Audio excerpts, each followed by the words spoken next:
2002 की बात है जब न्यूज़पेपर से लेके टेलीविजन तक बस एक ही चीज चर्चा में थी कि कैसे एक अखबार बांटने वाला लड़का जो कि पायलट बनने आया था बट फिर एक स्पेस साइंटिस्ट बन गया, वो आज हिंदुस्तान के 11वें प्रेसिडेंट बनने की कगार पे खड़ा है। पॉलिटिक्स से दूर दूर तक कोई रिश्ता ना होने के बावजूद उन्होंने इस दर्जे को हासिल कर दिखाया। डॉक्टर कलाम रामेश्वरम में पले बड़े थे, जो कि तमिलनाडु की सबसे रिलीजियस जगहों में से एक है।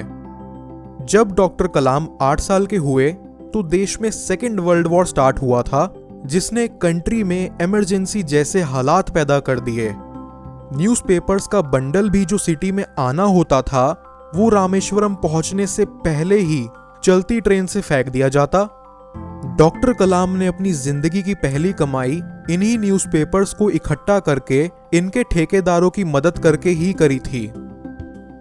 किसी ने सच ही कहा है कि जिंदगी जीने के 2 ही तरीके होते हैं, एक जो हो रहा है होने दो, बर्दाश्त करते जाओ, या फिर जिम्मेदारी उठाओ उसे बदलने की। वर्ल्ड वॉर 2 खत्म होते ही डॉक्टर कलाम ने अपने फादर से फिर श्वार्ट्स हाई स्कूल जाके पढ़ने की परमिशन मांगी। इस नई जगह पर उन्होंने अपना ज्यादातर टाइम अपने टीचर अय्यादुराई सोलोमोन से जिंदगी के ऊपर कुछ अच्छी बातें सीखने में बिताया। अय्यादुराई सोलोमोन कहते थे कि अगर इंसान को खुद पर विश्वास हो तो वो अपनी आने वाली डेस्टिनी तक बदल सकता है। श्वार्ट्स हाई स्कूल से एजुकेशन पूरी करके उन्होंने फिर सेंट जोसेफ कॉलेज से अपनी बीएससी पास करी और उसके बाद किसी तरह उनका नाम फिर मद्रास इंस्टीट्यूट ऑफ टेक्नोलॉजी के शॉर्ट लिस्टेड कैंडिडेट्स की लिस्ट में आ गया।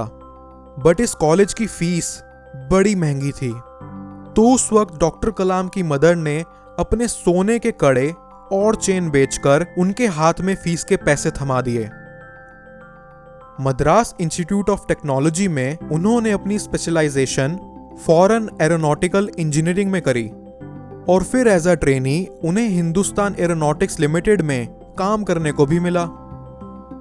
HAL से ट्रेनिंग पूरी करके उन्हें आगे 2 अपॉर्चुनिटीज मिली, पहली एयरफोर्स की और दूसरी मिनिस्ट्री ऑफ डिफेंस में directorate of technical development and production की। डॉक्टर कलाम ने दोनों जगह अपनी एप्लीकेशन भेज दी और दोनों जगहों से उन्हें इंटरव्यू के लिए बुलावा आ गया।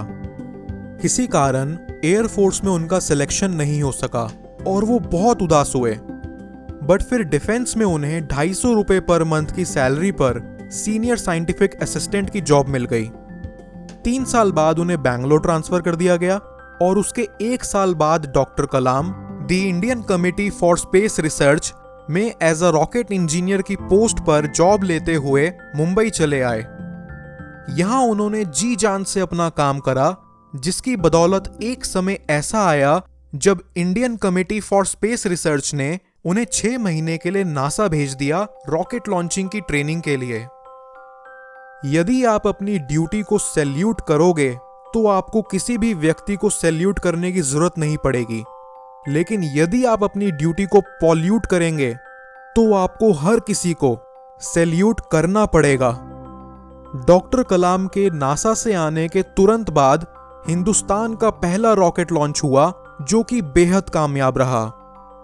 उसके कुछ सालों के बाद उन्हें अपने करियर में एक बहुत बड़ी दिक्कत का सामना करना पड़ा, जब उनकी टीम का satellite launch vehicle SLV launch करने के 300 सेकंड के अंदर अंदर ब्लास्ट हो गया और उसका मलबा समुंदर में जा गिरा।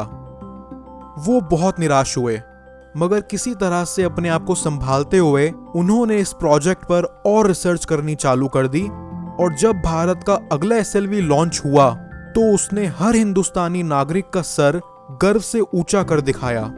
वो बिना किसी दिक्कत के स्पेस में पहुंच चुका था और उस दिन हिंदुस्तान उन देशों की लिस्ट में जुड़ गया जिसके पास सैटेलाइट लॉन्च करने की काबिलियत थी।